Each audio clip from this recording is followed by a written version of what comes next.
ఓం శాంతి 17/10/2023 సాకార ఈశ్వరీయ మధుర మహావాక్యాలు.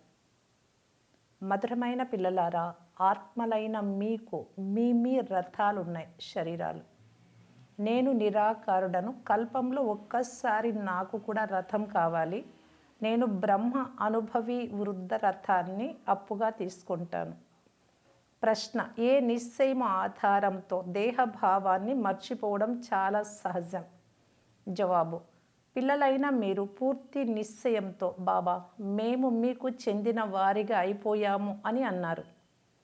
తండ్రికి చెందిన వారిగా అవ్వడం అంటేనే దేహభావాన్ని మర్చిపోవడం. ఎలాగైతే శివబాబా ఈ రథంలోకి వచ్చి మళ్ళీ వెళ్ళిపోతారో, అలా పిల్లలైన మీరు కూడా ఈ రథంలోకి రావడం, వెళ్ళడం అభ్యాసం చేయండి. అశరీరీలుగా అయ్యే అభ్యాసాన్ని చేయండి. ఇందులో ఏ కష్టము అనుభవం అవ్వరాదు. స్వయాన్ని నిరాకారాత్మగా భావించి తండ్రిని స్మృతి చేయండి. పాట: ఓం నమ శివాయ. ఓం శాంతి. శివబాబా పిల్లలకి బ్రహ్మరథము ద్వారా అర్థం చేయిస్తారు. ఎందుకంటే నాకు నా రథం అయితే లేదు కదా, మరి నాకు కూడా రథం తప్పకుండా కావాలి అని శివబాబా పిల్లలని అడుగుతారు. ఆత్మలైన మీ అందరికీ మీ రథాలు ఉన్నాయి కదా. బ్రహ్మ విష్ణు శంకరులకు కూడా సూక్ష్మ శరీరాలు ఉన్నాయి.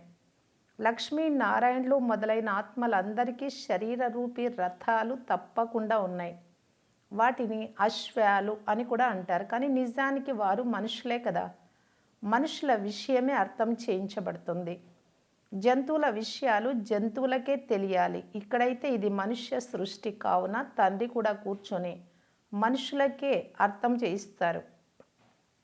మనుషుల్లో ఉన్న ఆత్మలకే అర్థం చేయిస్తారు, శరీరాలకు కాదు. ఆత్మలైన మీ అందరికీ మీ శరీరాలు ఉన్నాయి కదా అని నేను బాబా నేరుగా అడుగుతారు.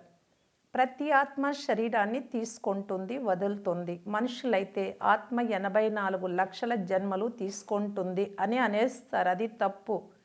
నిజానికి మీరు 84 జన్మలు తీసుకొని పూర్తిగా అలసిపోయారు, ఎంతగా విసిగిపోయారు కనుక 84 లక్షల జన్మల విషయమే లేదు. ఇవన్నీ మనుషుల మాటలు. ఆత్మలైన మీకు కూడా మీ రథాలున్నాయి. నాకు కూడా రథం కావాలి. నేను మీ అనంతమైన తండ్రిని. పతిత పావనులు, జ్ఞాన సాగరులు అని కూడా నన్ను మహిమ చేస్తారు. మీరు ఇంకెవ్వరిని పతిత పావనులు అని అనరు. లక్ష్మీ నారాయణులు మొదలైన వారిని కూడా పతిత పావనులని అనరు. పతిత సృష్టిని పావనంగా తయారు చేసేవారు అనగా పావన సృష్టి అయిన స్వర్గ రచయిత పరంపిత పరమాత్మ తప్ప ఇంకెవ్వరూ అవ్వజాలరు. తానే ఉన్నతోన్నతులైన సుప్రీం ఫాదర్. మీరు నెంబర్ వారీగా రాతి బుద్ధి నుండి పారస్ బుద్ధి కలవారిగా అవుతున్నారు అని తండ్రికి తెలుసు. బయటి మనుషులకు ఇది తెలియదు. కావున నాకు కూడా తప్పకుండా రథం కావాలి. పతిత పావనుడనైనా నేను తప్పకుండా పతిత ప్రపంచంలోకి రావాల్సి ఉంటుంది. తండ్రి అర్థం చేస్తూ ఉన్నారు. ప్లేగు వ్యాధి వచ్చినప్పుడు డాక్టర్లు ప్లేగు వ్యాధిగ్రస్తుల వద్దకు రావాల్సి ఉంటుంది. మీలో పంచవికారాలు అనే రోగం అర్ధకల్పం నుండి ఉంది. అవి మనుషులకు దుఃఖమునిచ్చేవి. ఈ పంచవికారాల ద్వారా మీరు పూర్తిగా పతితులుగా అయిపోయారు. కావున నేను పతిత ప్రపంచంలోకి మీ వద్దకు రావాల్సి ఉంటుంది అని తండ్రి అర్థం చేయిస్తారు. పతితులని భ్రష్టాచారులని అంటారు, పావనులను శ్రేష్టాచారులని అంటారు. తప్పకుండా మీ భారతదేశం పావన శ్రేష్టాచారంగా ఉండేది. లక్ష్మీ నారాయణుల రాజ్యం ఉండేది. దానిని సర్వగుణ సంపన్నము అని మహిమ చేస్తారు. అక్కడ అందరూ సుఖంగా ఉండేవారు. ఇది నిన్నటి విషయం. కావున మరి నేను ఎలా రాను? ఎవరి శరీరంలోకి వచ్చేది అని తండ్రి అడుగుతారు. నాకైతే మొదట ప్రజాపిత కావాలి. మరి సూక్ష్మవతన వాసిని ఇక్కడికి ఎలా తీసుకురాగలను? అతను ఫరిస్తా కదా. అతడిని పతిత ప్రపంచంలోకి తీసుకురావడం దోషమవుతుంది. నేను ఏ తప్పు చేశాను అని అతను అంటాడు. తండ్రి ఇలా చాలా రమణీయమైన విషయాలను అర్థం చేయిస్తారు. ఎవరైతే తండ్రికి చెందిన వారిగా అయి ఉంటారో వారు మాత్రమే అర్థం చేసుకుంటారు. వారు గడియ గడియ తండ్రిని స్మృతి చేస్తూ ఉంటారు. ఎప్పుడైతే ఈ భూమిపై పాపం పెరిగిపోతుందో అప్పుడు నేను వస్తాను అని తండ్రి చెప్తారు. కలియుగంలో మనుషులు ఎన్ని పాపాలు చేస్తారు కావున పిల్లలు మరి నేను రావాలి అంటే ఎవరి తనువులోకి రావాలో చెప్పండి అని తండ్రి అడుగుతారు. నాకైతే తప్పకుండా వృద్ధ అనుభవి తనువే కావాలి. ఇప్పుడు నేను తీసుకున్న ఈ రథం చాలామంది గురువులను ఆశ్రయించారు, శాస్త్రాలు మొదలైనవి చదివారు, చాలా చదివారు అని కూడా వ్రాయబడి ఉంది కదా. ఇది అర్జునుడి విషయం కాదు. నాకు అర్జునుడి రథం కానీ కృష్ణుడి రథం కానీ అవసరం లేదు. నాకు బ్రహ్మ రథమే కావాలి. వారినే ప్రజాపిత అని అంటారు, కృష్ణుడిని ప్రజాపిత అని అనరు. తండ్రికైతే బ్రహ్మరథమే కావాలి. దాని ద్వారా బ్రాహ్మణుల ప్రజలను రచించగలుగుతారు. బ్రాహ్మణులది సర్వోత్తమ కులం. విరాట రూపాన్ని చూపిస్తారు కదా, అందులో దేవత, క్షత్రియ, వైశ్య, శూద్రులు ఉంటారు. పోతే బ్రాహ్మణులు ఏమైనట్లు ఇది ఎవ్వరికీ తెలియదు. ఉన్నతోన్నతమైనది బ్రాహ్మణుల పిలక. పిలక ఉంటేనే బ్రాహ్మణులు అని భావించబడుతుంది. సత్యమైన పిలక మీదే. మీరు పెద్ద పిలక ఉన్న రాజర్షులు. ఎవరైతే పవిత్రంగా ఉంటారో వారిని ఋషులని అంటారు. మీరు రాజయోగులు, రాజర్షులు. మీరు రాజ్యం కొరకు తపస్సు చేస్తూ ఉన్నారు. వారు ముక్తి కొరకు హఠయోగ తపస్సును చేస్తారు. మీరు జీవన్ముక్తి కొరకు, రాజ్యం కొరకు రాజయోగ తపస్సు చేస్తున్నారు. మీ పేరే శివశక్తులు. శివబాబా మీకు పునర్జన్మనిస్తారు. కావున మీరు మళ్ళీ భారతదేశంలో జన్మ తీసుకుంటారు. జన్మ తీసుకున్నారు కదా, కొందరు భలే జన్మ తీసుకున్నా తాము శివబాబాకు చెందిన వారిగా అయ్యాము అని, వారి వద్ద జన్మ తీసుకున్నామని భావించరు. అలా భావించినట్లయితే దేహ భావము పూర్తిగా తొలగిపోవాలి. ఎలాగైతే నిరాకారుడైన శివబాబాయి రథంలో ఉన్నారో అలా మీరు కూడా స్వయాన్ని నిరాకారి ఆత్మగా భావించండి. పిల్లలు నన్ను స్మృతి చేయండి అని తండ్రి అంటారు. ఇప్పుడు ఇక తిరిగి ఇంటికి వెళ్ళాలి. మొదట మీరు అశరీరీలుగా ఉండేవారు. తర్వాత మళ్ళీ దేవీ దేవతల శరీరాన్ని తీసుకున్నారు. ఆ తర్వాత క్షత్రియ శరీరాన్ని, వైశ్య శరీరాన్ని, శూద్ర శరీరాన్ని తీసుకున్నారు. ఇప్పుడు మీరు మళ్ళీ అశరీరీలుగా అవ్వండి. మీరు తండ్రి అని నిరాకారుడినైనా నన్నే అంటారు. తండ్రి, ఇప్పుడు మేము మీకు చెందిన వారిగా అయ్యాము. ఇప్పుడు తిరిగి వాపస్ వెళ్ళాలి. దేహాన్నైతే తీసుకెళ్లరు. ఓ ఆత్మలారా, ఇప్పుడు తండ్రినైనా నన్ను, మధురమైన ఇంటిని స్మృతి చేయండి. మనుష్యులు విదేశాల నుండి తిరిగి వచ్చేటప్పుడు మన స్వీట్ హోమ్ అయిన భారతదేశానికి వెళ్తున్నాము, ఎక్కడైతే జన్మ తీసుకున్నామో అక్కడికి వెళ్తాము అని భావిస్తారు. మనుష్యులు మరణిస్తే వారు జన్మ తీసుకున్న చోటుకి వారిని తీసుకెళ్తారు. భారతదేశం మట్టితో తయారైన వారు కాబట్టి వారి మట్టిని భారతదేశంలోనే వదలాలి అని భావిస్తారు. నా జన్మ కూడా భారతదేశంలోనే జరుగుతుంది అని తండ్రి అంటారు. శివ జయంతిని కూడా జరుపుకుంటారు. నాకు ఎన్నో పేర్లు పెట్టేశారు. హరహర మహాదేవ, సర్వుల దుఃఖాన్ని హరించువాడా అని అంటారు. అది కూడా నేనే, శంకరుడు కాదు. బ్రహ్మ సేవ చేస్తూ హాజరుగా ఉన్నారు. ఎవరైతే స్థాపన చేశారో వారే మళ్ళీ విష్ణువు యొక్క 2 రూపాల ద్వారా పాలన చేస్తారు. నాకు ప్రజాపిత బ్రహ్మ తప్పకుండా కావాలి. ఆది దేవుని మందిరం కూడా తప్పకుండా ఉంది. ఆది దేవుడు ఎవరి పుత్రుడు ఎవరైనా చెప్పండి. ఈ దిల్వాడ మందిరం ట్రస్టీలకు కూడా ఆది దేవుడు ఎవరో, అతని తండ్రి ఎవరో తెలియదు. ఆది దేవుడు ప్రజాపిత బ్రహ్మ, అతని తండ్రి శివుడు. ఇది జగత్పిత మరియు జగదంబల స్మృతి చిహ్న మందిరం. ఈ ఆది దేవుడైన బ్రహ్మరథంలో తండ్రి కూర్చొని జ్ఞానాన్ని వినిపిస్తూ ఉన్నారు. పిల్లలందరూ గదులలో కూర్చున్నారు. అందరి మందిరాలను తయారు చెయ్యరు. 108 మాల ముఖ్యమైనది కనుక 108 గదులను తయారు చేశారు. 108 మాలకే పూజ జరుగుతుంది. ముఖ్యమైన వారు శివబాబా, తర్వాత బ్రహ్మ సరస్వతి జంట పూసలు. శివబాబా పుష్పం, వారికి తమ శరీరం లేదు. బ్రహ్మ సరస్వతులకు తమ శరీరాలు ఉన్నాయి. శరీరధారుల మాలయే తయారు చేయబడి ఉంది.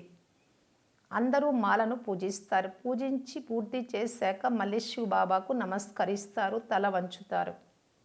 ఎందుకంటే వారు వీరందరినీ పతితులను పావనంగా చేశారు, అందుకే పూజింపబడతారు. మాలను చేతిలోకి తీసుకొని రామరామ అని అంటూ ఉంటారు. పరంపిత పరమాత్మ పేరును గూర్చి ఎవ్వరికీ తెలియదు. శివబాబా ముఖ్యమైన వారు, అలాగే ప్రజాపిత బ్రహ్మ మరియు సరస్వతి కూడా ముఖ్యమైన వారే. పోతే బ్రహ్మకుమారి కుమారులు ఎవరెవరు పురుషార్థం చేస్తూ ఉంటారో వారి పేర్లు ఉంటాయి. ముందు ముందు మీరు అన్నీ చూస్తూ ఉంటారు. ఎప్పుడైతే చివరి సమయం వస్తుందో అప్పుడు మీరు ఇక్కడికి వచ్చి ఉంటారు. ఎవరైతే పక్కా యోగులుగా ఉంటారో వారే ఇక్కడ ఉండగలరు. భోగులైతే కాస్త అలజడి వినగానే అంతమైపోతారు. కొందరి మనుషులు ఎవరి ఆపరేషన్ను చూసినా స్పృహ తప్పి పడిపోతారు కదా. ఇప్పుడు దేశ విభజనలో ఎంతమంది మరణించారు. మేము ఏ యుద్ధము లేకుండా రాజ్యం తీసుకున్నాము అని వారు గొప్పలు చెప్తూ ఉంటారు. కానీ లెక్కలేనంతమంది మరణించారు. ఇదంతా అసత్యమైన మాయ.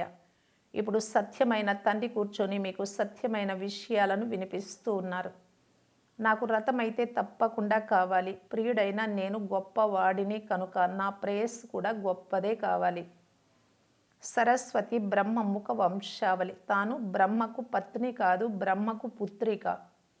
ఆమెను జగదంబ అని ఎందుకు అంటారు? ఎందుకంటే అతను పురుషుడు కదా. కావున మాతలను సంభాళించేందుకు సరస్వతిని ఉంచారు. బ్రహ్మ ముఖ వంశావళి అయిన సరస్వతి బ్రహ్మకు కూతురవుతుంది. మమ్మ యువతి, బ్రహ్మ వృద్ధుడు మరి యువతి అయిన సరస్వతి బ్రహ్మకు భార్యగా శోభించదు కూడా. జీవిత భాగస్వామి అని పిలువబడజాలదు. ఇప్పుడు మీరు అర్థం చేసుకున్నారు కనుక నేను ఈ బ్రహ్మ శరీరాన్ని అప్పుగా తీసుకోవాల్సి ఉంటుంది అని తండ్రి అంటారు.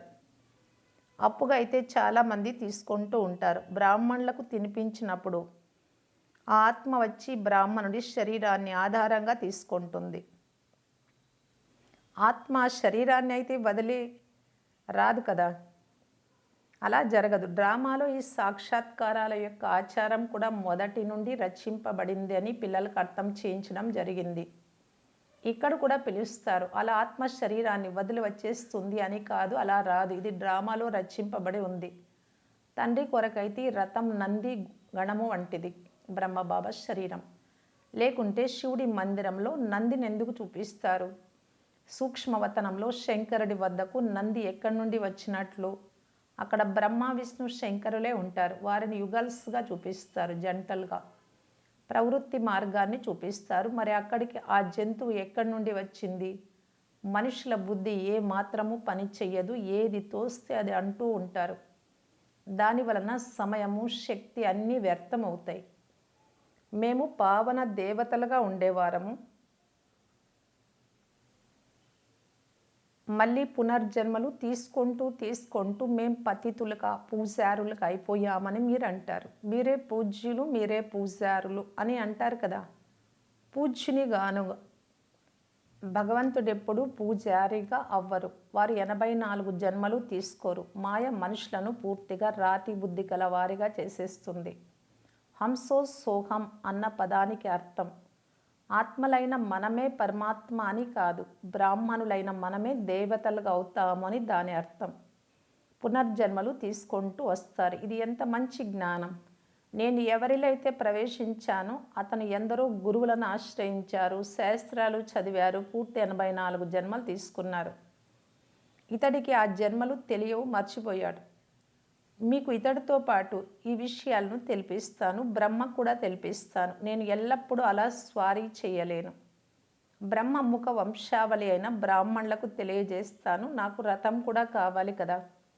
పిల్లలైన మీరు స్మృతి చేస్తారు, నేను వచ్చేస్తాను. నేను సేవ చేయాలి. కావున శ్రీ అయిన శివుడి మతము ద్వారా భారతదేశం పావనంగా అవుతుంది.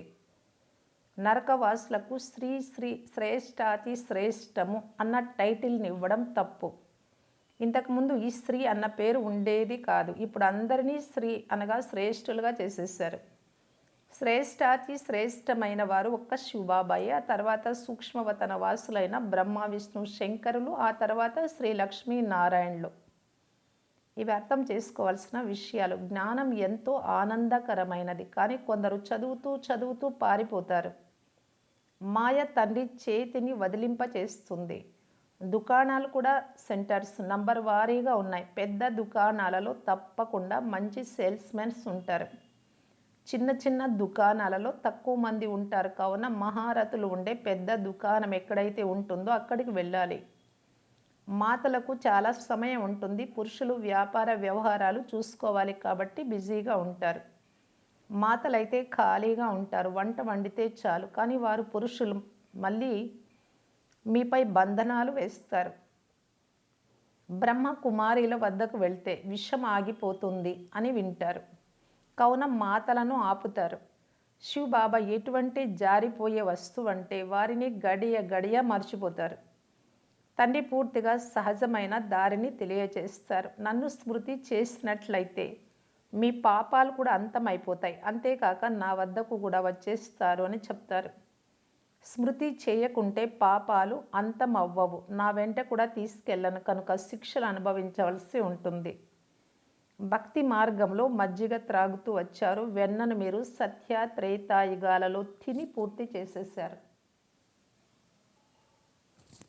పోతే చివరిలో మజ్జిగ మిగులుతుంది. ఆ మజ్జిగ కూడా మొదట మంచిది లభిస్తుంది. ఆ తర్వాత నీరు నీరుగా లభిస్తుంది. సత్య త్రేతాయుగాలలో నెయ్యి పాల నదులు ప్రవహిస్తాయి. ఇప్పుడు నెయ్యి కూడా ఎంత ఖరీదైపోయింది. మంచిది మధురాతి మధురమైన అపురూపమైన పిల్లలకు మాతా పిత బాప్ దాదాల ప్రియ స్మృతులు మరియు గుడ్ మార్నింగ్. ఆత్మిక పిల్లలకు ఆత్మిక తండ్రి నమస్తే. ధారణ కొరకు ముఖ్య సారం. ఫస్ట్ పాయింట్, రాజర్షులుగా అయ్యి తపస్సు చేయాలి. పూజ్యనీయ మాలలోకి వచ్చేందుకు తండ్రి సమానంగా సేవ చేయాలి. పక్కా యోగులుగా అవ్వాలి. సెకండ్ పాయింట్, జ్ఞానం ఎంతో ఆనందదాయకమైనది కావున రమణీకతతో చదవాలి. తికమక పడరాదు. వరదానము, వెరైటీ అనుభూతుల ద్వారా సదా ఉమంగ్ ఉత్సాహాలతో నిండుగా ఉండే విఘ్నజీత్ భవ. రోజు అమృత వేళ రోజంతటి కొరకు వెరైటీ ఉమంగ్ ఉత్సాహాల పాయింట్లు బుద్ధిలో ఇమర్జు చేసుకోండి. ప్రతిరోజు యొక్క మురళి నుండి లభించే ఉమంగ్ ఉత్సాహాల పాయింట్లు నోట్ చేసుకోండి. ఆ వెరైటీ పాయింట్లు ఉమంగ్ ఉత్సాహాలను పెంచుతాయి. వెరైటీని ఇష్టపడడం మనుషుల నేచర్. అందువలన జ్ఞానం యొక్క పాయింట్లను మననం చేయండి లేక ఆత్మిక సంభాషణ చేయండి. వెరైటీ రూపాలతో జీరోగా అయ్యి మీ హీరో పార్టును స్మృతిలో ఉంచుకోండి. అప్పుడు ఉమంగ్ ఉత్సాహాలతో నిండుగా ఉంటారు మరియు విఘ్నాలన్నీ సహజంగా సమాప్తమవుతాయి. స్లోగన్, క్రోధభూతము దూరం నుండే పారిపోయేటంత శాంతచిత్తంగా తమ అవస్థను తయారు చేసుకోవాలి. ఎంత శాంతి చిత్తంగా ఉండాలి అంటే ఆ క్రోధం అనే భూతం మీ దరిదాపులకు కూడా రారాదు అంటున్నారు బాబా. అవ్యక్త ఇషారా, ప్రతి ఖజానాను సఫలం చేసి సఫలతామూర్తిగా కావటానికి బాప్దాదా తెలియజేస్తున్నారు. మీ ఈశ్వరీయ సంస్కారాన్ని సఫలం చేసుకున్నట్టయితే వ్యర్థ సంస్కారం స్వతహాగా వెళ్ళిపోతుంది. ఈశ్వరీయ సంస్కారాన్ని బుద్ధి లాకర్లో ఉంచకండి, కార్యంలోకి తీసుకురండి. సఫలం చేయండి. సఫలం చేయటం అనగా రక్షించుకోవడము లేక వృద్ధి చేయటం. మనస్సును సఫలం చేయండి. వాణితో సఫలం చేయండి. సంబంధ సంపర్కంతో, కర్మతో, తన శ్రేష్ఠ సాంగత్యంతో, తన శక్తిశాలి వృత్తితో సఫలం చేసి, సఫలం అనగా సద్వినియోగం చేయడమే సఫలతకు చాబి అనగా తాళం చెవి. ఓం శాంతి.